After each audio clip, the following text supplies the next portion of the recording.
Dito sa Burgos, sa BGC.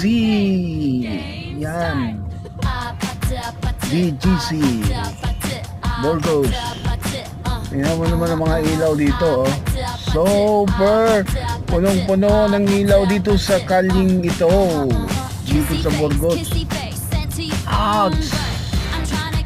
Yan, no? Parang sinabit sa ulap ang mga Christmas light.